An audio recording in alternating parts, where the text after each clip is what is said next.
Wicked Witches. I've just finished the full moon, Aquarius full moon ceremony, and I was shattered because I've just got back from Kentwell and Boomtown and literally have been home for a couple of hours, but it was so worth it. It was wonderful and had some really lovely people come along, some people that were new from Boomtown that I'd met at Boomtown, which was really lovely. And we worked with the Aquarius energy, which is a taster for the next 20 years because Pluto has entered Aquarius. It's going to have one last quick retrograde from September to November back into traditional authoritarian patriarchal Capricorn, and then it will be settling finally into being in Aquarius for the next 18 years. So it's 20 years, but it does a bit of retrograde. It's kind of dovetails into being in a sign. So we have 18 years ahead of Aquariusness before it begins to dovetail into Aries. And oh gosh, that's gonna be, yeah, so maybe anyway, we'll worry about that in 20 years time. So we've got 20 years ahead, 18 years ahead of us of the water bearer. So although it's an air sign, the air sign is ideas and inspiration and innovation and epiphanies.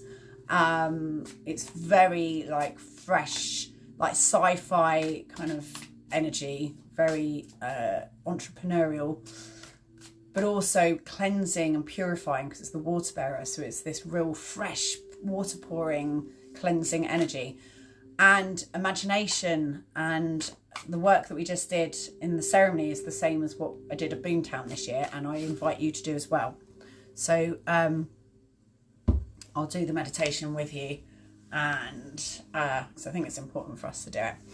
So I invite you to close your eyes, get relaxed, get rested, comfortable, and we're going to take 3 deep breaths. So we breathe in deep, right down into our womb space, into our pelvic bowl, and then breathe out slower than you breathed in. So we'll do 3 breaths and we'll really sigh it out when you breathe out. Just let go of the day thus far. So breathe in.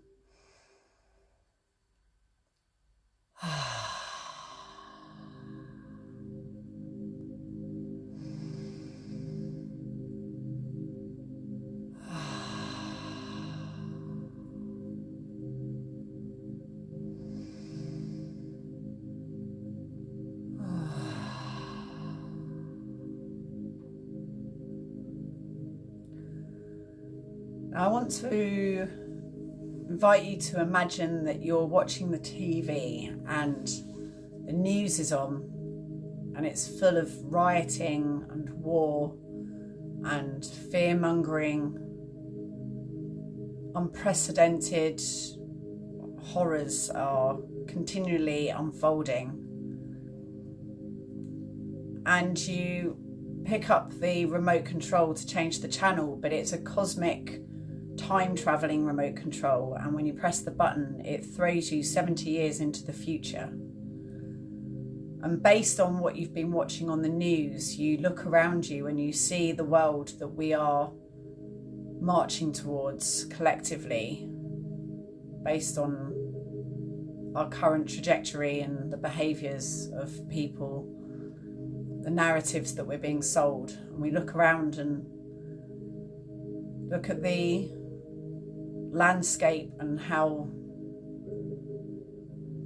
this has affected the world around us and how people are treating each other, what the temperature's like and the air quality.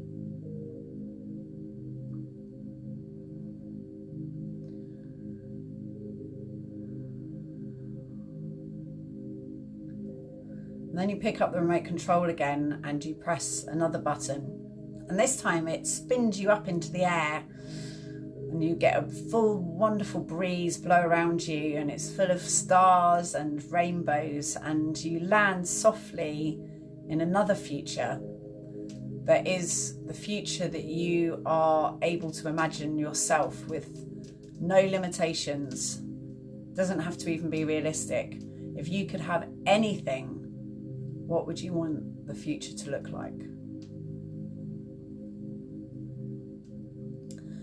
And to pay attention to close, middle and far. So close, what would you like for yourself? What would you like your future to look like for you personally? And then how would you like the future to look for people you love, for your friends, the world around you, your family? And then what would you like the future to look like for the world?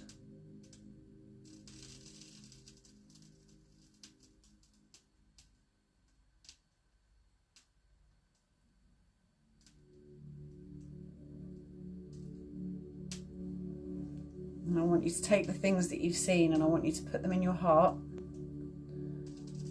Invite them in. As actual, real, distinct possibilities. And then begin to wiggle your fingers and wiggle your toes, wiggle your nose. And when you're ready, open your eyes and come back into the room. So we have neural pathways in our heads and we are being constantly groomed with the collective consciousness to imagine a future that is dystopian and bleak and full of terror. And we are not strengthening the neural pathway of our brain towards future that is inspirational and thriving and loving. And therefore we are creating a dystopian future. We're collectively creating it. Create or be created. Our inner world creates the outer world. So we're all kind of blindly and unthoughtfully marching towards a future that is full of terror. And for us to not do that, we need to start imagining a future that is beautiful and inspiring, enlightened. So we need to start imagining it. And we are all pixels in a bigger picture. And if we do it, but also share it like I'm doing now with you, share this exercise, share this conversation, this idea with people, and really encourage people in your life to also start imagining a better world. And that is a real physical, tangible thing that we can do. And I invite you to do this meditation regularly. So I started doing this 2 weeks ago, and this is what I was doing with the young people in Boomtown in our La Luna Coven room. And in just 2 weeks, I am having much more vivid images of what the future will look like. I'm starting to actually see things. So I'm seeing myself like holding space, feeling powerful and being in my power, but from a humble place, from a place that isn't egotistical, that isn't like Instagram endorphin hitting kind of that kind of thing, but it's like feeling sort of honourable and respected and solid, basically, like an oak tree, you know, just feeling solid and fully trusting and full of love and doing it all from a place of love. And for that to be holding spaces that mean that like really incredible, amazing things can happen, which is what's happening. Like that's what happened with La Luna at Boomtown, just seeing people light up and seeing people get it and pop, and then watching them then grow. And this gets to middle. So the middle for me is then living in a world and in a society and community where everyone's shining and everyone's being their biggest, brightest selves, and they're holding space, but we're all doing it differently because we're all different. There's room for all of us in all our different colours and varieties to shine bright and be awesome, and how fun the parties are going to be, and how fun the creations and interactions and governance and infrastructure and all the things are inspiring and fun and exciting because we're doing it together and we're working together and we're all shining brightly as we do it. And how when that then becomes the world and that the whole world's like that, that if we meet aliens, that we're proud of who we are and we're proud of what we've achieved, and we feel like inviting and open and inquisitive and curious and excited to share what we've learned and where we're at and our beautiful world, and to want to know about theirs, and to be trusting and full of love. That's 2 weeks ago. I didn't have that vivid an image at all. So this is the challenge for us to really fill in, colour in and define the image of the future that we want to exist. And so that's the invitation. The Aquarius full moon, this is a big one. It's a super moon, and we're entering the Aquarius age. So this is a moment for us. It was a bit of a full stop, the last moon. The 2 Capricorn moons, which is the era that we're moving out of, felt like a real like, and what have you learned, and where are we at, like taking stock of what we've gained from the last 20 years. And this is the beginning now of the next phase. And it's a super moon, and it's squaring with Uranus, and Uranus is expect the unexpected. It's all about change, and Aquarius is all about change, and the future is all about change. We're entering a steam-like state. We've gone from ice age to water, and we're moving into steam, where it's all to play for. Like, literally no one knows what's going to happen. Like, there are so many moving parts. There's never been this many moving parts, so we can't assume anything except that things are going to keep changing. That there's going to be a lot of change and a lot of unknown. The old structures are going to fall away because they're unsustainable, so they're not going to, they're not going to exist. So the job for us is to strengthen our imagination muscle, dream a better future, and train ourselves to relax with the unknown, and to trust the unknown, and to trust that this is all love, and step into the unknown with glee. Yes, things are going to change. Brilliant. They're not great anyway. So, no, not great. Absolutely brilliant. We did a cleansing ritual this evening, where we wrote a list of all of our achievements, especially this year, but just the achievements that we are then giving as offerings. So seeing our achievements as offerings to the universe and to the greater good and to collective consciousness, and then drew a symbol on a stone that represented our offerings, or like kind of the overall vibe of what we've been learning and achieving, and dropped that into some water, which was moon water. Frankincense is very key for this moon. It's a cleansing and it's an offering. Incense offered to Jesus, is given to the Messiah. It's an offering. And so the achievements that we've achieved, the things that we've achieved, making that list, creating a symbol to represent it, drawing it on a stone, and then dropping it into water with frankincense oil in it, burning frankincense incense. Working with frankincense at the moment is a good thing for just cleansing offering. And the water bearer, Aquarius, is this cleansing water, even though it's an air sign, which is all about ideas and inspiration. So such amazing energy happening. It's all wonderful and exciting and all to play for. So I'm going to do a reading now. Start with the runes. So this is for the Aquarius full moon. What are we saying? So, very clear direction, really clear forward motion, like a spear. Shakespeare, what is it we're shaking our spear at? What is it that we want to work towards and move towards? Joy. Yes, please. And that's in the physical world. So we're filling a world with joy. That's what we're heading towards. And abundance. And this is in our communication and ideas. So just being absolutely... Oh, actually, no, that's answers. So that's message. So, with our mouths, with what we're sharing. In fact, we're just talking about it, like the oracles of Delphi, like channeling what we're sharing, and letting your ego get out of the way. So don't judge or question what you're saying, like just do it. That's the arrow thing again, the Shakespeare. Just share your wisdom, share your knowledge, share your thoughts. Be wildly brave, and this is in our fire, the fire in our bellies, our courage. Be really brave.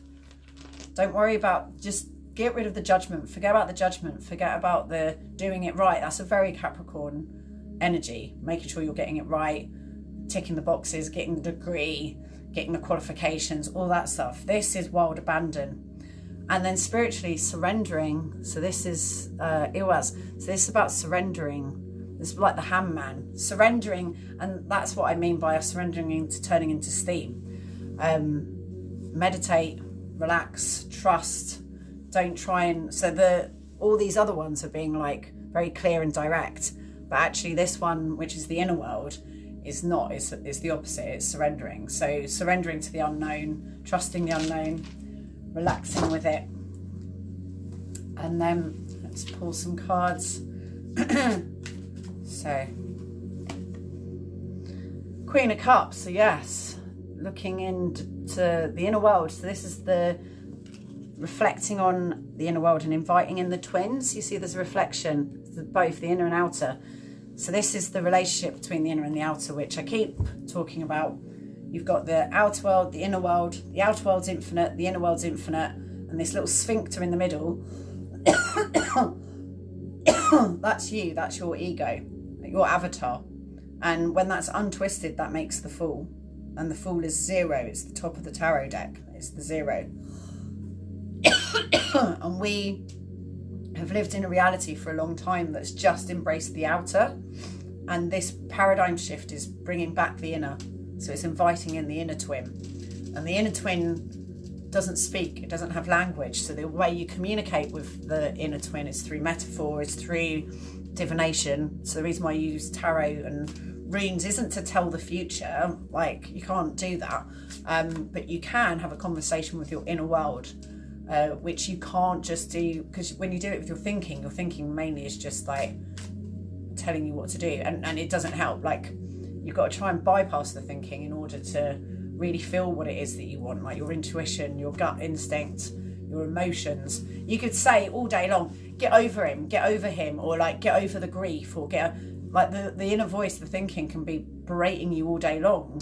It doesn't change the fact that you still love that person, or that you're still grieving, or that you don't want to do the thing and you hate the job, or whatever it is. Like, doesn't matter how much you tell yourself, oh, I'm not going to smoke that cigarette, and then you go smoke the cigarette. It's like there's an inner world thing going on that you can't control with your thinking. And divination is a way of having a conversation with that part of yourself. And so is poetry, so is music, so is theatre. All of these things, and anything metaphorical is a way of communicating with that inner world. So just keep doing things like that. Invite this inner world back in. Make everything a work of art. Make everything an offering.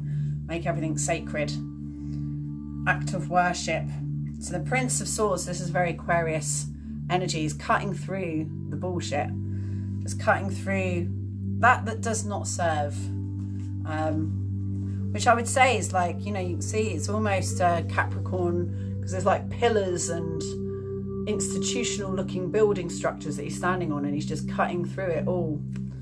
So yeah, it's this time to just, and that's kind of this energy as well, like cut through the bullshit and tear the systems down that do not serve anymore. Ooh.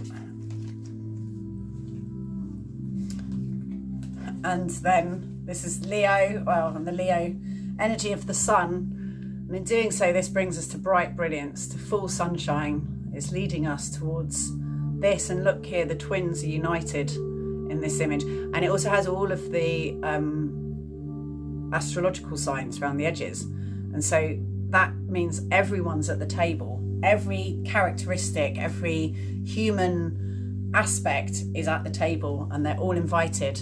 And there is no enemies. We're all sitting at the table, working things out together. Everyone's thriving, everyone's working together, everyone's connected and shining brightly, our inner and our outer, and everyone. The finger, like the Fool, I think, is a being that has millions of fingers and has finger puppets on all the fingers, and that's all of us individual avatars with our little egos. And he's just doing a play and doing this little game, this little play to himself, and then every now and then it catches itself and is like and that's the Fool. And then just goes back to it, because basically we're all one, like we're actually just one being. And so this is the Sun card represents that being, where we're all sat around the table and we've all stopped fighting and we're all going, okay, what should we create together? What should we do now? Now that everyone's invited and everyone's allowed to be here and everyone's being appreciated, What is it we want to do? What beautiful, sunny, bright thing do we want to create? And it includes both our inner and outer versions of ourselves. So there's not just 10 things around the table, there's 20. There's the inner and the outer. So then I will pull a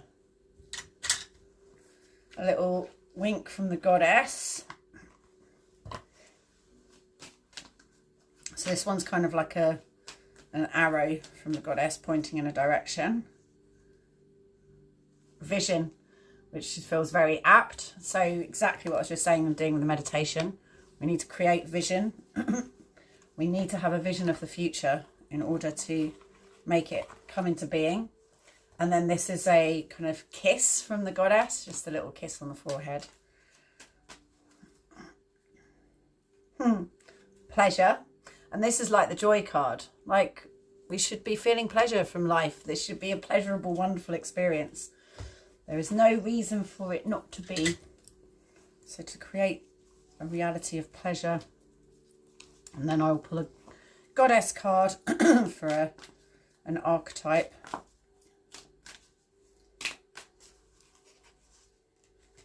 Oh, Guai Yin, compassion. I've never pulled this card before. I'm going to read her. So compassion, and so if what I want to create in a nutshell is a passionate, compassionate, and extraordinary world, and that's what I'm about. That's my life mission. A passionate, compassionate, and extraordinary world. So it's nice to see compassion come up as a thing, because yeah. Often referred to as the goddess of mercy, Guan Yin is the East Asian Buddhist bodhisattva of compassion. Within the realm of Buddhism, a bodhisattva is someone of supreme enlightenment and is considered a potential Buddha in training. Guan Yin is seen as the Buddhist counterpart to the Christian Virgin Mary, as she hears of our distress and provides the proper encouragement to face our hardships with renewed confidence. She is widely regarded as the most beloved of all Buddhist divinities. Her followers believe that once they depart from this world, Guan Yin will lead them to rest within the heart of a lotus flower. That'd be nice. In a number of teachings, her attainment of Buddhahood is celebrated on the 19th day of the 6th lunar moon. Guan Yin asks that you sit with her for a moment so that she may instruct you in the ways of compassion. This message serves as a reminder that we have to learn to detach ourselves from the physical and embrace the beauty within our spiritual selves, our inner world.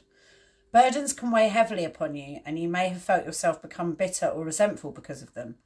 The Goddess of Mercy understands your trauma and invites the nurturing power of healing to soothe your pain. This compassion starts within you, for you can never truly provide for another if you're not providing for yourself in the same aspect. And I also just say for, having compassion for the fact that these beings are all you. They're your twin. You're giving them energy. Like, you're creating an enemy. So it's create or be created. You're creating everything.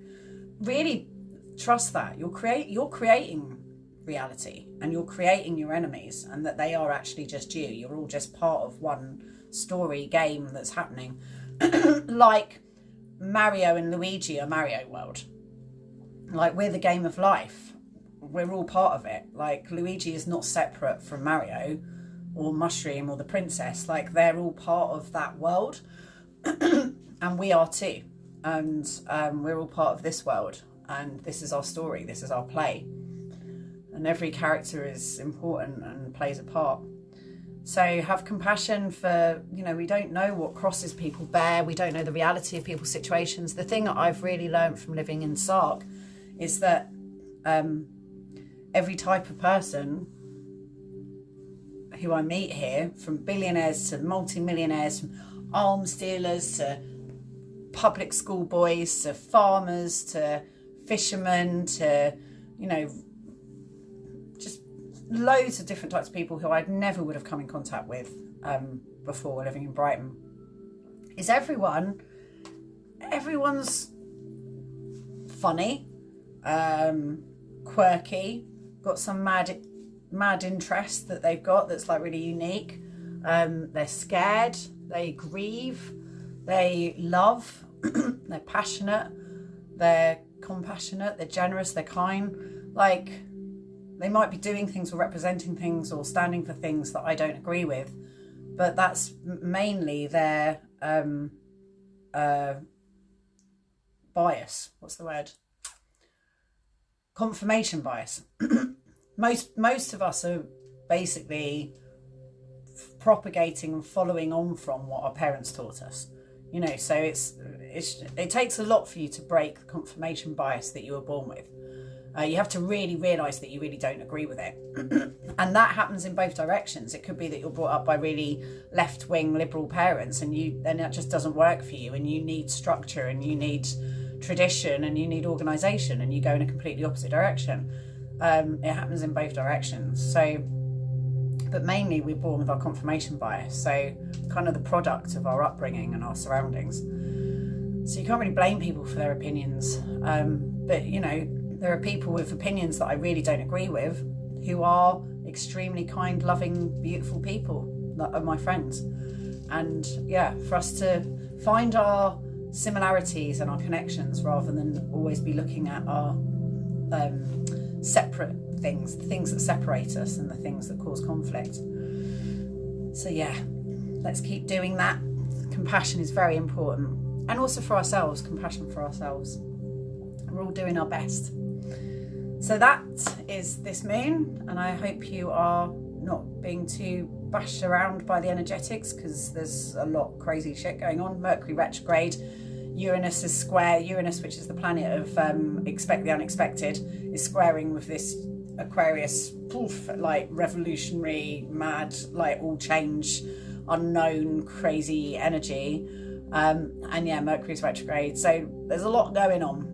So be gentle with yourself. Hope you're all right. Sending you lots of love. And yeah, see you in on.